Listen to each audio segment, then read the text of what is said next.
Welcome to another episode of Web Applications. This is Mindset Monday.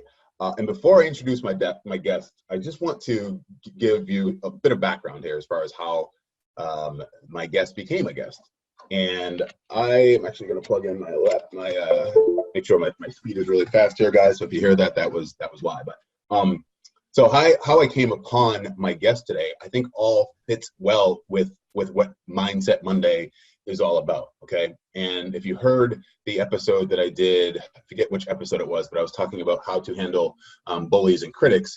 I recently had a situation where I had this big idea, right? And I got this big idea, not just something that was just sort of I pulled from the sky and just sort of made up, but something that I had learned from people who have walked ahead of me as it pertains to where I want to go with Follow-Up Fuel and this business. And the idea was to hold an online summit, right? Host an online summit where I would interview experts, like my guest that I'm having on today, to talk to them about various aspects of business. In this particular case, it was going to be about online course creators and how to create the best online course and how to market the best online course and just how to put it all together. And I put a post on a Facebook group, and when I put that post on a particular Facebook group, it was met with ridicule. It was essentially just asking people if they wanted to be involved in this online summit.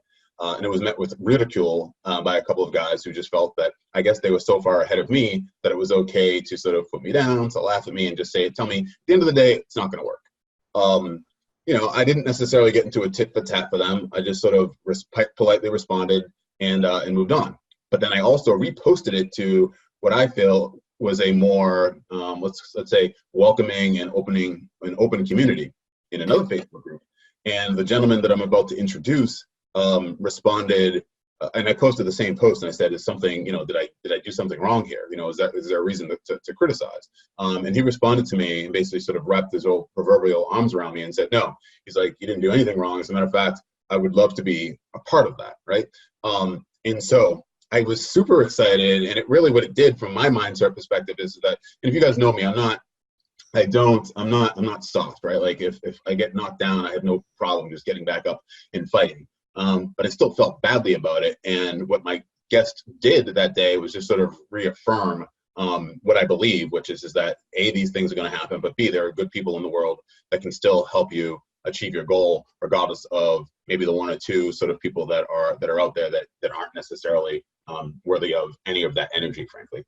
So today, without further ado, I have, for this episode of Mindset Monday, a coach, consultant, and connector. And you guys, I'm gonna tell you to go watch his TEDx talk that he did, because I think it's fantastic. But Barry, welcome to Web Applications. Thank you, Jason. Very happy to be here. Thank you for the introduction. Absolutely. So tell me, one of the things that I saw in the TED Talks there was, you did a talk on counterintuition. Just sort of give me the broad scope of what that is, because then I want to dive deeply into, how that all fits into what we're doing every day in terms of mindset and wanting to change who we are and all that stuff. Actually, I'm sorry, before you get into that, give me some background about yourself and sort of how you even came to that point. Sure. Well, just before I do that, just on your intro, I always love the quote, "Lions don't waste time on the opinions of sheep." Yeah. There's a guy called Benji Bruce, who's a very well-paid and successful speaker and coach. Started out as a magician, and when he was a kid, used to go around to restaurants and bang on the door and say, "Can I work doing little tricks at your restaurant?" And then eventually they would let him do it, and then eventually he started doing speaking, and everyone would criticize him and tell him to stop sending so many emails, and he's not going to be able to charge that much. And he said every single time a couple of people criticized him, he got a bigger job, he got more pay. And so it came to the point where every time he would send out an email to 1,000 people and he'd get 3 people criticize him, he'd get another $10,000 speaking engagement. So that became his kind of spinach to Popeye at that point, if I can use a very old reference.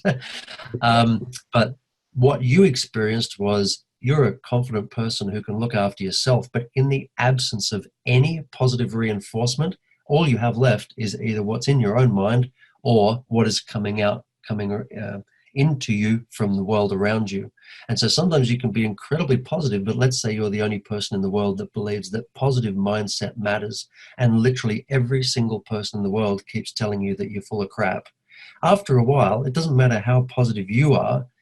If you're the only one, it's going to weigh you down. The reason why we can say positive mindset matters and it works is because we have had Wayne Dyer and Tony Robbins and Bob Proctor and Mel Robbins and Oprah Winfrey and all of these people succeeding at it, and Denzel Washington doing amazing commencement speeches, and Spielberg and all of these wonderful YouTube commencement speeches we see. The only reason we can be that strong is because we can look to the positive past and see that it works. But when you are living in that vacuum that's only being filled by negativity, that's really tough. So you did the right thing to reach out. And in that particular community, as you say, that's a much more welcoming community. And if anyone was negative in that community, a lot of people will jump on and defend you straight away and say, ignore the idiots. As my friend would say in Australia, don't listen to the turkeys. Don't let the turkeys get you down. That's fantastic. And I remember that quote now that you say that about the lions and the sheep. So it was one of the first things that you that you said to me, frankly, when you responded. Exactly. So on a little bit of brief background about me, I started out as an actor many years ago in Australia. I live in LA now, in Santa Monica, and I spent probably 16 years as a professional actor. I went to one of the top drama schools in the world, NIDA. It's regularly voted as one of the top 10 drama schools in the world. And then when I graduated, I started teaching there as well. Then I started writing and directing for stage and screen, as well as working professionally for 16 years as an actor. And during that time, I was also doing corporate training. So I was teaching corporate communications and so on to people in business and executives and CEOs and stuff. After a while, I was doing all my acting coaching as well when I came to LA, and gradually started putting all of my courses online. I wrote a book and woke up in the morning and realized I made money while I slept. Overnight, 4 people had bought my $15 ebook, and I was like, cool, that's Uber money for the week. And there's a couple of beers, and I literally was making money while I slept. So then I realized I've got these courses, I teach these courses, why don't I put them online? So I started putting them online, and lo and behold, people were purchasing those, and I was waking up in the morning and I was making more money while I slept. So all of the value was being given to them. They were paying a decent amount. It was a reasonable amount, but when you put lots of people together in a completely infinitely scalable platform like an online course, it meant that I could sell 20 in the first day. And if that was a $497 course or a $997 course, you can see how quickly that can make you a lot more comfortable than having to swap your time for money. So when I was doing that with acting, I started to realize, hang on a minute, I'm making money online. What about all these people who make money online and never make money online? I'm literally making money online before I realized what making money online actually was. And so then I started realizing, well, actors don't really have any money anyway. So I'm doing all of this and targeting people who don't have any money. So then I started thinking, well, there's 7.8 billion people in the world. 2.4 billion of those are active Facebook users any given month. If I just focused on 0.001% of the active users on Facebook alone, I'd still have millions of people that I could target. And then if I niched down to something even more specific than that, I would still have what Kevin Kelly calls your 1,000 true fans. You get 1,000 people paying you $1,000 each, you've got $1 million business. Over 10 years, you've got a 6-figure business, if that's all you want it to do for you. So it became this game after a while to look at as many different online business models as possible and just see which was going to be the one that was going to produce the greatest amount of money for the least amount of effort, whilst making the greatest impact that I possibly could along the way. But I will admit at some point that was not important to me. It was just finally to be able to make money easily, where for years I'd put in a lot of effort and made very little money back. So that was the start of me creating a purely online business consciously, and then mastering that as much as I could, and traffic and lead generation and emails and websites and all that kind of thing. Let me ask you this before we get to the counterintuition: is when you first put your first ebooks online and then your courses online, and they started selling, frankly, while you were sleeping, what was the the channel there? In other words, did you have an email list? And if so, how did you get that email list? Talk to me a little bit about that, because I feel like a lot of people will listen to this and then they'll build something and then nobody will come, and they're like, well, I just listened to Paul Barrett. He made it sound so easy. Did you ever play video games? Did you ever play video games or in the past? Yeah. Yes. So every time I used to play a video game since I was a kid, if the video game was telling me to go right, I would just go left. If the video game seemed, something like Fallout, you're playing that game and the story goes, oh, someone over in that town has the tool that you need. So you kind of go there. I would turn the other way and I'd go the opposite direction. Before I knew it, I'm fighting super mutants with a BB gun, right? But by the time I get there, like I take one little tiny incremental step at a time until somehow magically I've defeated this big creature that was just, there's no way in the world I should have been there at that point. It's taken me forever. Like I'm just hacking through the forest with a toothpick and somehow I managed to get through. It takes me a lot longer than everybody else to get there. But once I get there, I can do pretty much anything that I want to do. Meanwhile, everybody else is taking the path they think they should be taking and it's taking forever, or they give up by the halfway down the path because it's just boring or they've lost interest. So I've always found the steepest uphill challenging climb the most interesting. And yes, it's got all sorts of cons to it, but the pros to it are, in answer to that question, did I have a list? So yeah, I mean, I worked for years just building up, without realizing it, this rather large list of acting people. It wasn't thousands of people, but maybe it was 300 or 400 people who were all true fans. So it wasn't lists of thousands and then you'd convert 10%. It was a list of hundreds that would convert 90%. And that was hard work. And I didn't even realize I was building a list, but I've done that each time. So I've had these big gaps in between, not consistently churning stuff out, but big gaps in between where when I do release something, there's already a ready-made audience for it. And that was the same with my video courses. People had been asking for them for so long that by the time they happened, bang, they were sold pretty much in the first week. Right. Yeah. Wow. I heard as you were talking about that video game, sort of just slaying the dragons and everything else. Again, counterintuitive, right? In other words, most people would just go right, sort of with the grain, so to speak. And it seems to me like you did it naturally, right? And I want to get into a little bit of intuition a little bit later, but just talk to me about that. Like, give the audience a little bit about how'd you come to do the TED Talk, and then just let's talk more broadly about what it was. So in the TEDx talk, I actually talk about the difference between, I define impulse, instinct, intuition, and inspiration. Now, a lot of people use these words completely interchangeably, and language is important. Like, language matters. Words actually matter. So if you're saying you should trust your instincts, you should always go with your gut, you should just my intuition is never wrong, you're using each of those words interchangeably with the same meaning, but they don't have the same meaning. They have very different meanings. The word instinct, a deer instinctively runs away from something it thinks is a tiger. But if it hears a rustle in the bushes and it runs away, its instinct was always right because it always protected it. But if it runs away and then a hedgehog walks out of the bushes, its instinct was wrong. So we as human beings always talk about our instinct being right, because when you run away from something potentially scary, you're always right because you always protect yourself. But are you always right when it comes to growing? No, because sometimes if we always ran away from potentially scary relationships, we'd never grow through stuff in relationships and end up with better relationships.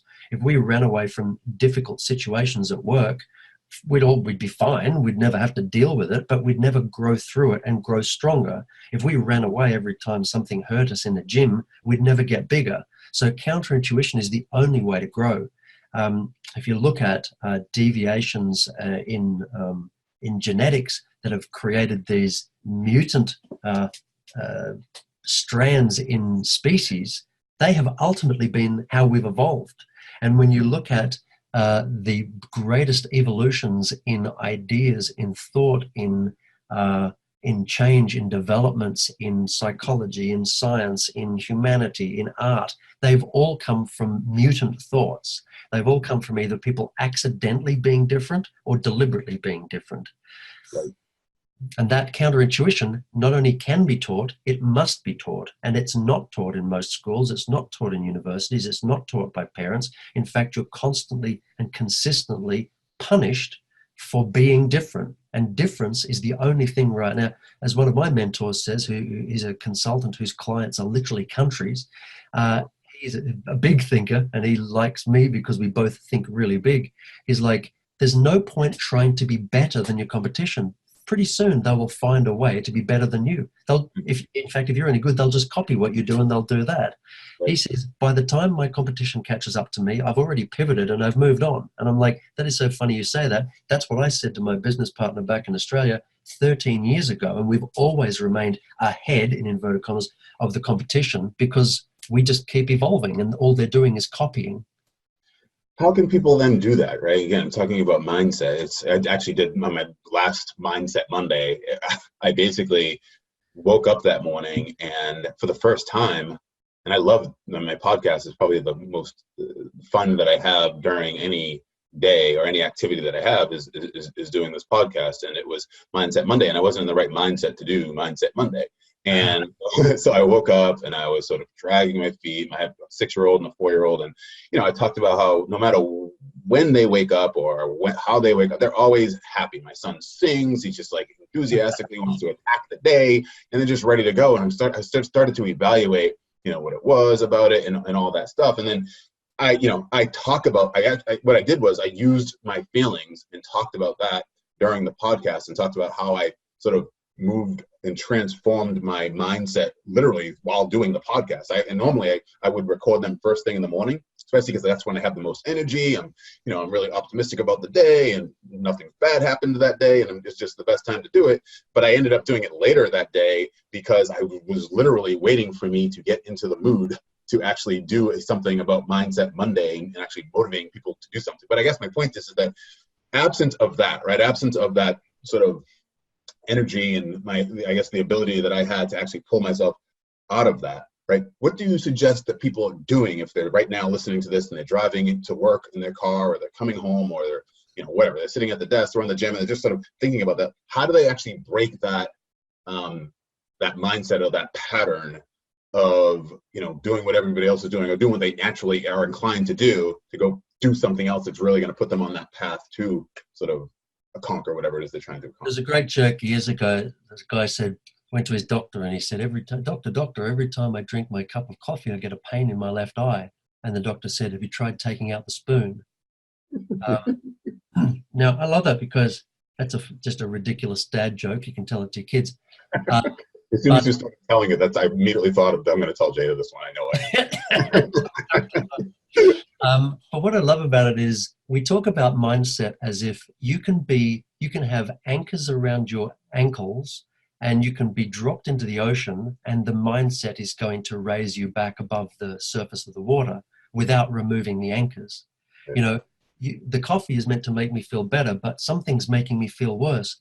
Take the freaking spoon out and you don't even need the coffee probably. If the spoon is the thing that's hurting you, if the anchor is the thing weighing you down, get rid of that. So I would say before I even talk about positive mindset, I'd say, why do you need it? Like it'd be like deciding which drug to use. Well, why do you need a drug? Like what's wrong with your life right now? And are you tired? Are you angry? Are you upset? Are you disenchanted? What is the anchor? What is the spoon? What is the problem? Before we talk about the solution to the problem, let's talk about the problem. So I would say to everybody, if you need a positive mindset, why are you negative?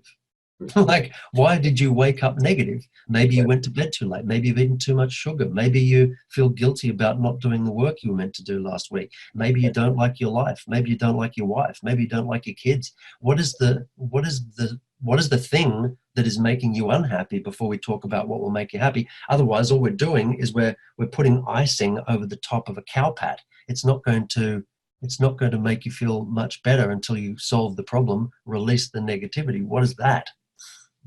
And a lot of people, when they hear you say that, it's like, all right, so you're asking me to look inward, right?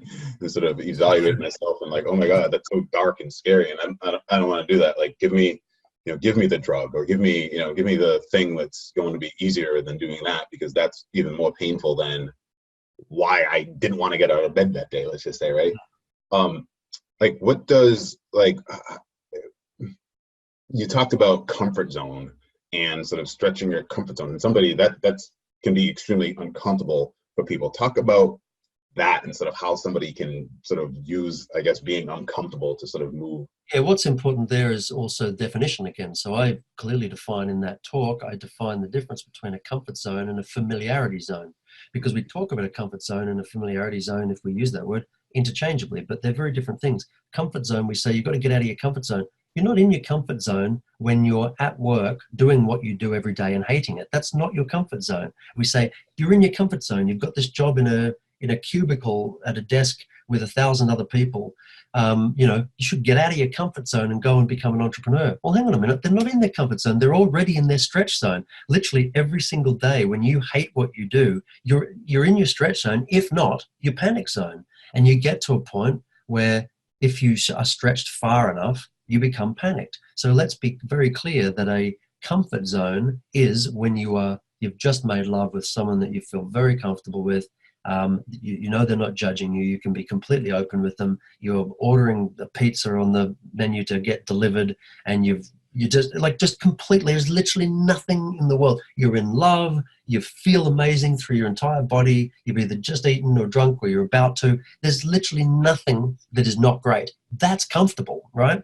Comfortable is not putting up with crap. Comfortable is not having your shoulders up around your ears filled with tension. That's not comfortable. Comfortable is not sitting in a bar thinking that the girl you're on a date with probably doesn't like you as much as you like her. That's not comfortable. That is stretch zone, if not verging on panic zone, if not for some people, panic zone. So the first thing we need to understand, like defining what's the problem before we come up with a solution, we need to actually define these words and say, what is your comfort zone, first of all? What do you find comfortable? Because if you ask a lot of people, they'll say, yeah, I'm pretty comfortable in social situations. I would say, BS. Most people aren't comfortable. Like I say in my talk, I'm standing there talking in front of, I think it was only like 100 people or something, and I've spoken to thousands of people, but still every time I do it, I'd say I'm familiar with that, but I'm not comfortable with that. I don't, Rosalind Russell, I think was an actor many years ago, who said acting is standing up in front of people and turning around naked. You know, it's like, that's what it's like to talk in front of people. That's why people are more afraid of public speaking than they are of death. They'd like kill me now rather than have me speak. So I'm familiar with that, but I wouldn't say I'm comfortable with that. For years, people would describe me as an extrovert. I've discovered over the years I'm completely a closet introvert, because an extrovert draws their energy from being around other people, and an introvert draws their energy by being by themselves. I spend most of my time doing my own stuff in my own world, in my own place. I can be familiar in front of other people and in this kind of situation, but I'm comfortable when I'm by myself. So first of all, we need to define that. What are you comfortable with? What are you familiar with? What stretches you? And then what panics you? Because you cannot learn in your comfort zone. There's no point, because why would you? You're totally happy.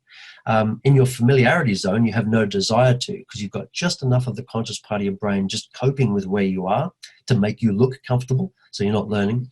Then you're in that stretch zone. That's where you can learn. You're aware of it. And then you go into that panic zone and forget about it. That's where the muscle has just snapped when you were stretching it. And not only can you not heal right now, you're not going to do this again until you have fully healed. And then you're not going to take a risk again for ages afterwards, because you fear that that's going to snap again. So that stretch zone really is the only place that you can learn. And if you don't put yourself there, somebody else must put you there, and you must not be allowed to run away. Because if someone pushes you into stretch zone and you can leave, you will leave, which leaves only counterintuition, because your gut is telling you not to do this and you do it anyway. Your gut is saying, don't jump off that cliff, don't jump out of that perfectly good aeroplane, and yet you do it anyway. Your gut is telling you on a skateboard, don't do that and land on your elbow 15 times before you land properly, and yet you do it anyway. So counterintuition is generally done by people who are masochists, or done by people who deliberately are choosing to withstand the pain, to weather the pain long enough to have new growth. And when somebody puts you in that stretch zone and it's not you who's putting you in that stretch zone, isn't it true that you could also then end up in the panic zone? Yeah.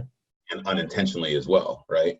Yeah, for sure. And that's why you've got to, in some way, you've got to trust the person, or you have to, we always say we've got to trust the other person. I don't believe that's necessarily the case. I've got to trust myself. I don't, in that TEDx talk, I also say, if you can land well, you don't fear falling.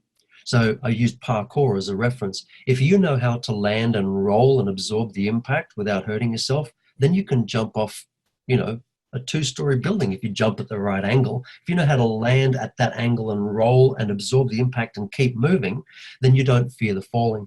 If you've fallen out of a plane and your parachute hasn't opened and somehow you've survived, you're less fearful of falling out of a plane than anyone else. A bird doesn't fear falling off a branch because if the branch breaks, it's got its wings.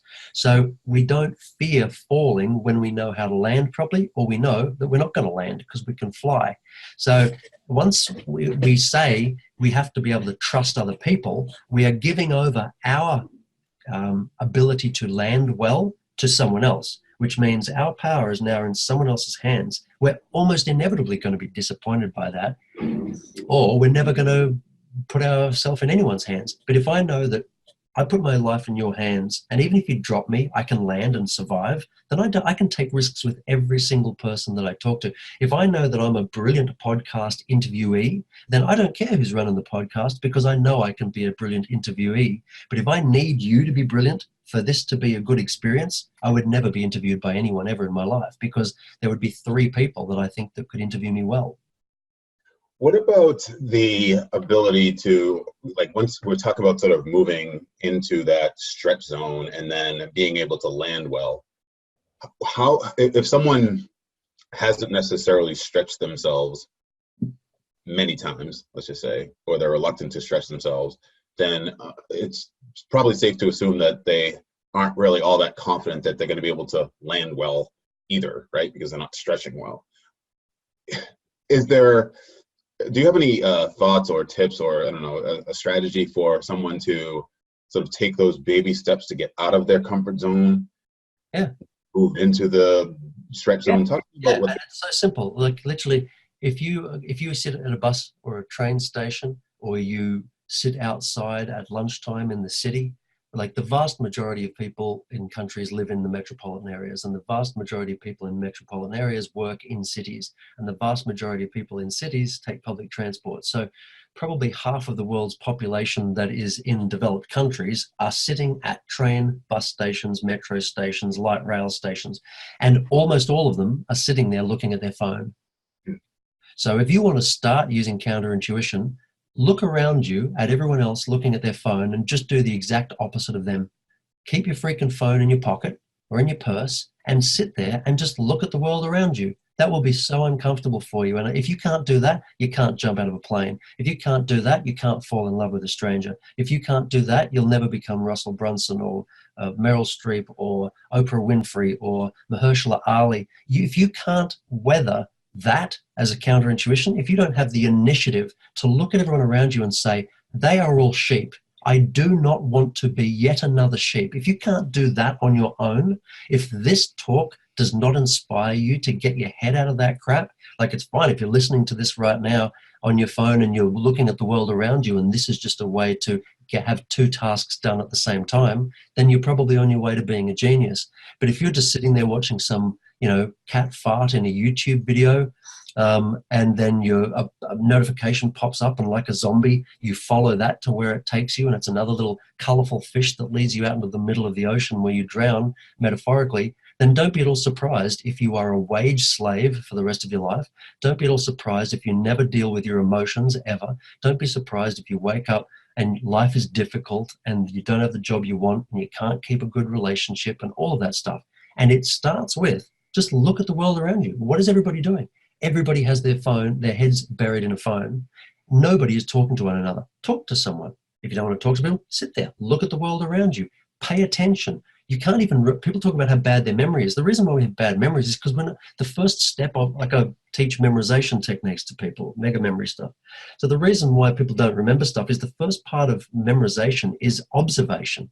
You have to have noticed something in the first place to remember it. If a car drives past, someone shoots somebody and then the car drives off and someone says, did you get the license plate? Well, if you didn't even look at the license plate, there's no way in the world you're going to magically remember it.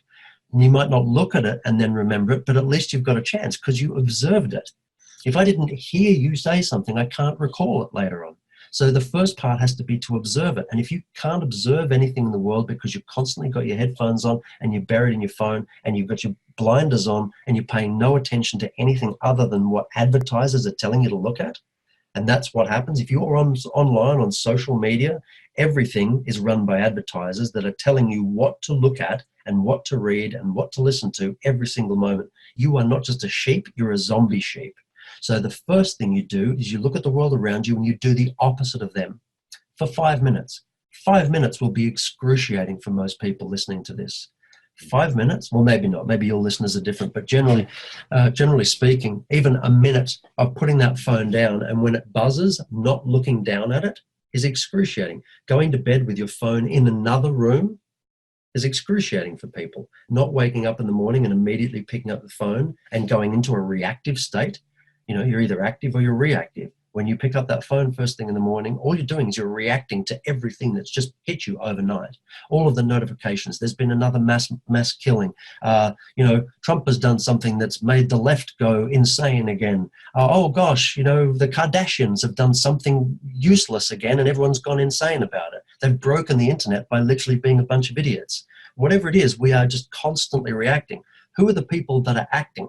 The people that are acting are your Elon Musks, your Oprah Winfreys, everybody that we are all aspiring to be by staring at our phones and looking at their lives. They're not doing the same with our lives. Like back in Australia years ago, there was this American guy. I remember him being at Circular Quay in Sydney, the big tourist area there. And he was looking at Australians walking past wearing like New York t-shirts. And he was like, do you think there are people in New York walking around with I love Sydney t-shirts? You were being culturally colonized. And he was delivering this monologue on his soapbox. And I was probably the only person listening to him, but he was absolutely right. I was just like, wow, it's one thing to be a fan of something. It's one thing to be a tourist and buy something and go, I'm going to have a little memento.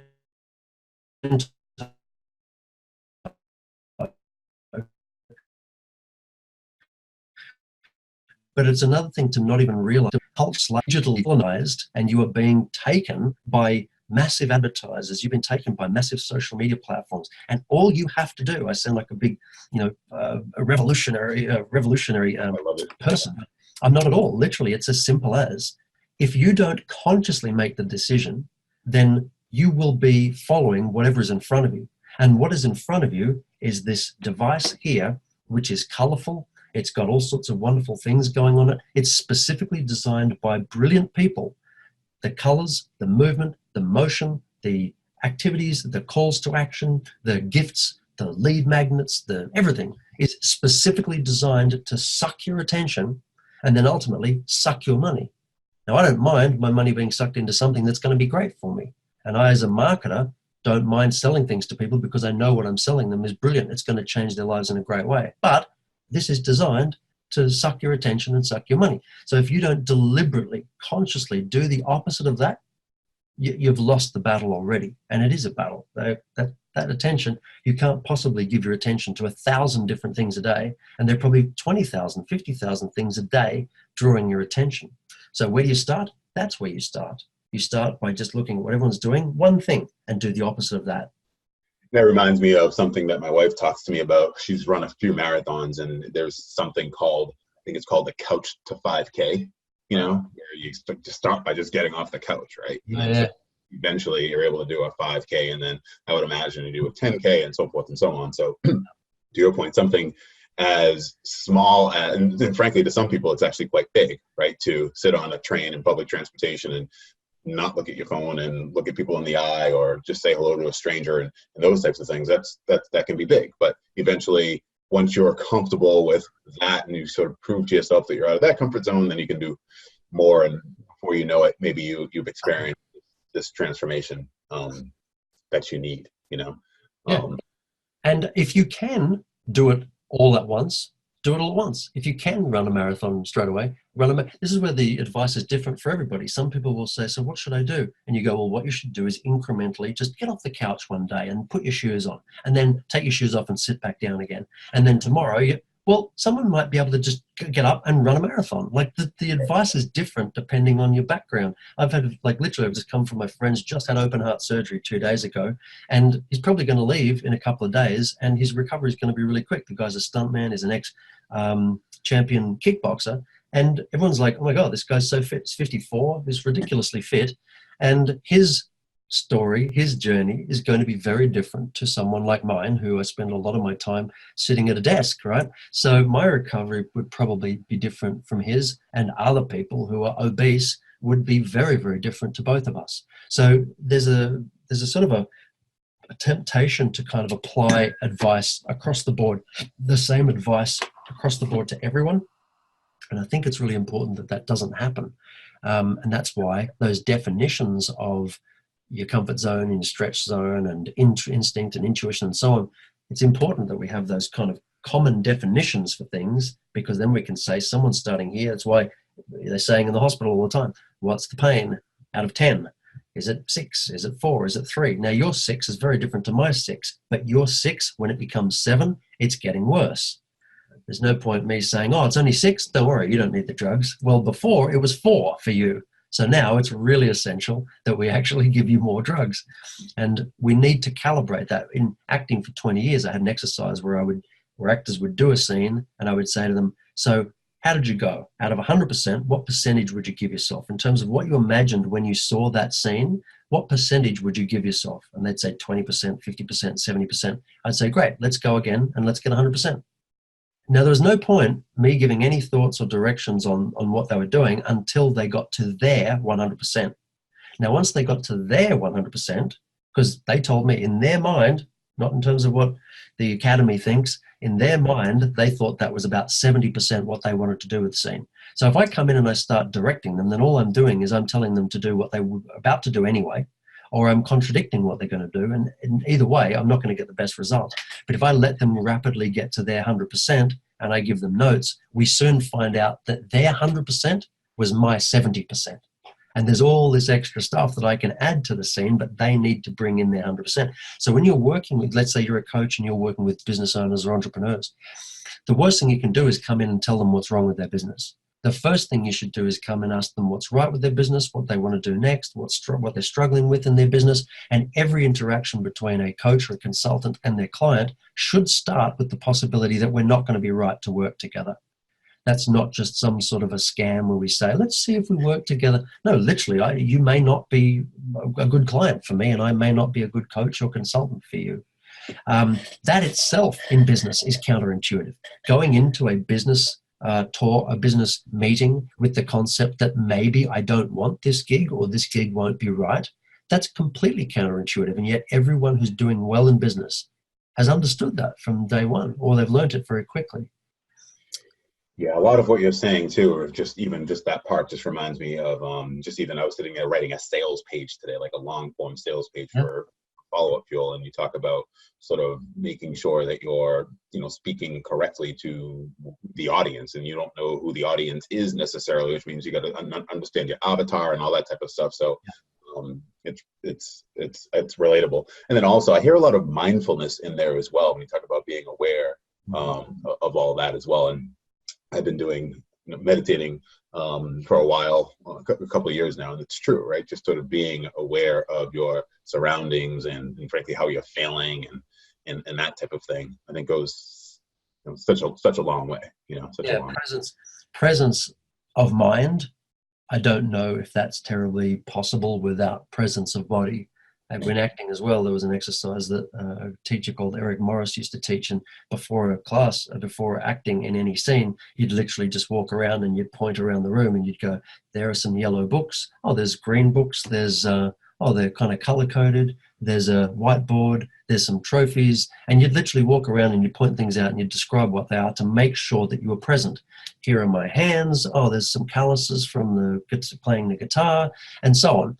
And you would do these exercises to make sure that you are absolutely, definitely present. Now, unless you're doing meditation or something like that, we as human beings in this modern, technologically driven world, we're not at all present we are constantly worried about what we did wrong, and we're constantly longing for something in the future. And the definition of both of those is not present. So what is present? What is right now? Or we go, oh, I don't want to be here. I wish I was somewhere else. Oh, gosh, this is awful. I knew it was going to be. My past told me. If you are feeling badly, like you get up and you're not feeling in the right mindset, you did the right thing to say, I'm just going to talk about that. I'm present. Problem is, if you keep talking about that, you're now stuck in the past. We breathe out, we expire. We breathe in, we inspire. If you're not breathing, you can't be inspiring a new thought. Literally every single time you breathe, you have a new thought. If you keep repeating the same negative thing from the past, it's not real. It can't possibly be. You're stuck in the past. And if you are generally, that's why gratitude is so important, because it's very easy. The weight of the negative stuff is very easy to keep becoming present in your life. And because it keeps being your present. And if you don't put gratitudes in as your present, we all have something to be happy for and grateful for, because we're alive and we're breathing and we have an internet and we're talking to each other, and you're a good guy and I'm a good person and there are people listening and we're learning stuff. Even if we weren't, we're just lying there in a bed. We got a bed. Even if you're homeless and you're lying there, no one's killing me right this very second. Even if you've got cancer, I'm still alive, or I can become an inspiration, or there's always something to be grateful for. If that gratitude is not innate and natural to you, like I know a lot of people that they just naturally, they default to that state. I don't, and I never have. I default to a very realistic state, which errs on the side possibly of being a little more negative, only because I'm a problem solver. So I like problems. I don't see them as a weight. I see them as a way through. And that for me is something that I go, cool. If anyone listened to me, they might think it sounds negative, but to me it's not. Every time I say something that potentially sounds negative, I've just smashed another wall to get to the positive side. To avoid negativity altogether, I'd have to avoid growth altogether, and I don't want to do that. But if you find that you are just weighed down by negative thoughts, gratitudes are the best way to do it. And every morning and every day and every moment you can, just look around your room, look at yourself, think about other people and what they have and what they don't have and what you have, and just think, this is fantastic. Like, life is really great. And that way, right now, in the present, you can feel good. And if you keep going back to the negative, give yourself more positives. But once again, if those negatives keep happening and you don't take the spoon out of the cup, if you don't take those anchors off around your ankles, then no amount of positivity is going to help you when you've not removed the problem. There was, in the Olympics years ago, I believe the Chinese swimmers were trained with lead belts, and they were trying to break world records swimming with lead belts around their waist. And then just before the Olympics, they took the belts off. And can you imagine, like, breaking world records with lead belts? And then just before the competition, they take them off and you just go, bing! Like, imagine how you would feel today if you went, look, I'm a really, really positive person despite all of the negativity in my life. Well, imagine how you'll be when all the negativity is gone. Yeah, right. like a bullet from a gun, like a tornado, like a torpedo coming out of the shaft. Yeah, that reminds me of when I was working at a basketball camp when I was in high school and I was training for basketball, and my best friend and I would get there at like 5:30, 6 o'clock in the morning. We'd wear weight jackets and we'd run up in with ankle weights. There you go. We'd run up and down the stairs and then dribble the balls on the basketball court and stuff like that. And then you take it off and you just feel like you can float, dribbling medicine balls. Exactly.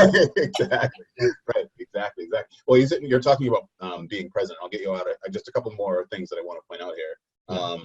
You talk about present, and candidly, like I try to be as present as possible. As we're sitting here and we're recording this interview and do this interview, you know what I keep going back on? I can't believe my microphone. I couldn't use my microphone for this interview, and now I have to record a bumper before it and tell everybody, and I'll just say it now in the interview. I apologize, everybody, for not using the normal microphone that I have. So if I sound a little bit echoey, I apologize, but Paul, you have to listen to Paul. It's a really good interview. Something like that. Like I'm seeing myself say that, and it's kind of like I'm living with the fact that I sort of failed in that instance. Yep. Moving on, saying, okay, I can live with that. Jay, you can live with that, but just correct it in the moment and move on. Like, that's just how I'm literally thinking about that. It's Yeah, just, well, don't worry. You're thinking about the past. I've been thinking about 12 o'clock. I was meant to be working with my intern, and it's now 20 past, and I want to keep going, but I'm thinking, but I just have to say to myself, it is what it is. I can apologize later and plan better next time. But if I'm constantly thinking about that, you're not getting the best of me. No one's getting the best of this. We're not having a genuine conversation. And I've got to be honest, it's only really in the last few years that I have really made a consistent effort to just be present. And my friend who's just had the heart surgery, he's been a big part of that, because I've been his primary carer for the last 3 months. And for the first part of that, there was a lot of resentment in me that this person appeared in my life and needed me so desperately, just as I was trying to have my business take off in other ways. And then I was like, well, not only is he my best friend and he's more important than anything, but also, well, this is a really interesting lesson. How do I live in the present, have less time for business, and then when I get to that business, still get it done? Why does he have to be squeezed out for me to do business? Why doesn't it work the other way? And when I start to do that, we'll make dinner together, we'll sit down, we'll put on a bit of This Is Us, watch the latest episode of This Is Us together. And then I'll be constantly wanting to get back to work, but I'll be like, no, and I'll sit there and we'll have a chat about something, and then the show will finish, and then we'll have a cup of tea, and then the conversation will flow, and I'll be thinking, oh, I should get back. Equally, there's a part of me that's thinking, am I procrastinating? So there's a part of me that's judging me for not doing enough work, and then there's a part of me judging me for probably not wanting to do the work. And all of that stuff, you've got to breathe through it. We breathe in, we inspire, expire. We breathe out, we expire. We breathe in, we inspire. If you're constantly breathing in that guilt and that shame and that I've made a mistake and I'm not good enough, the only way is to breathe it out. When I teach people about memorization, every time people say they can't remember, every time for the last 23 years I've looked at them, the one common physiological trait that happens when people forget is they hold their breath. So all I've told people is to breathe out. The second they breathe out, they remember again, because you breathe out, you expire, you breathe in, you inspire. You can't be inspired if you're not breathing. And you'll find that people in trauma, they're holding their breath when they're anticipating something bad. They're holding their breath when they are freaking out with panic and anxiety. They're holding their breath. I've been through that, and you literally can't breathe. That's why you have it. You have to let it go. But the reason why you don't let it go is because the next one may be the same. If you let it go, the next one may be worse, but at least it's bad, but it's not as bad as it might be.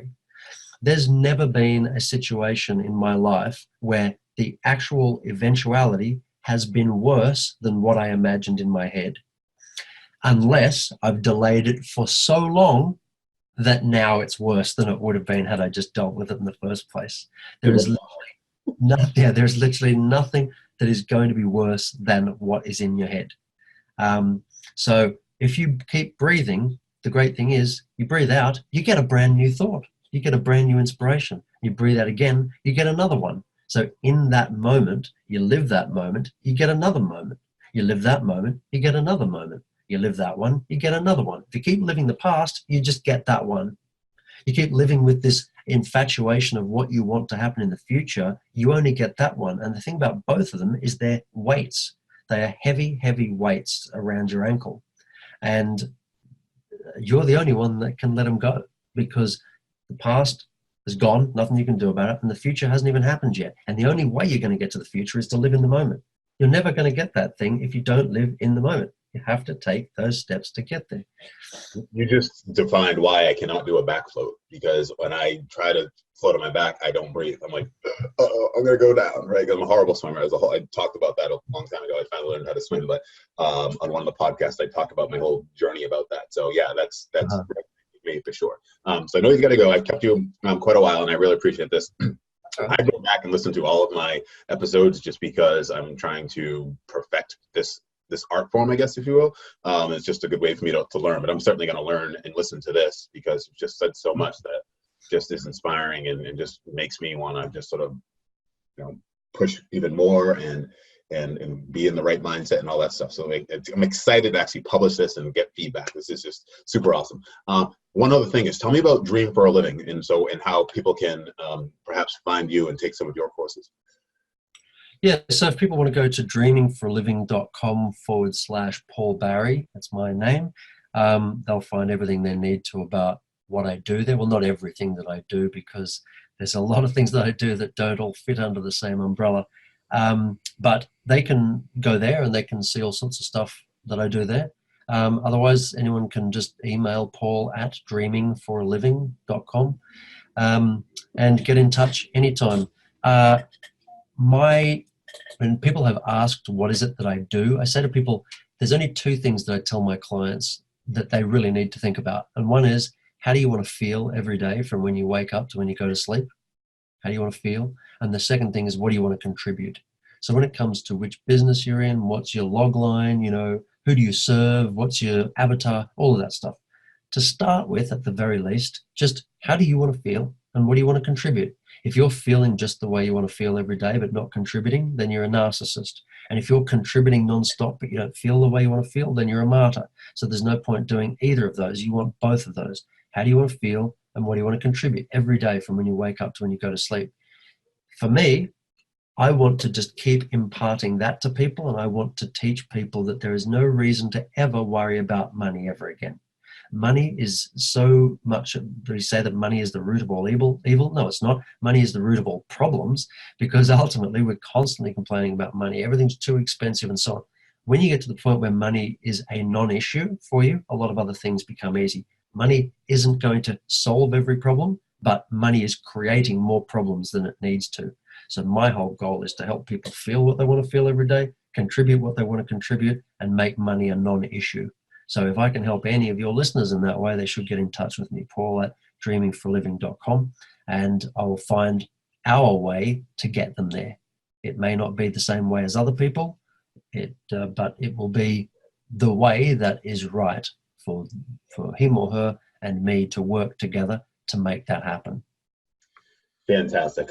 Paul@dreamingforaliving.com and dreamingforaliving.com/Paul Barry is how you find him. Paul, thank you very much for doing this. I much appreciate it. And yeah, thank you so much. No worries at all. It's been really great chatting to you. And if we can do it again sometime, it'd be really great. It's been a fun talk. Awesome. Thank you. All right. Bye, everyone.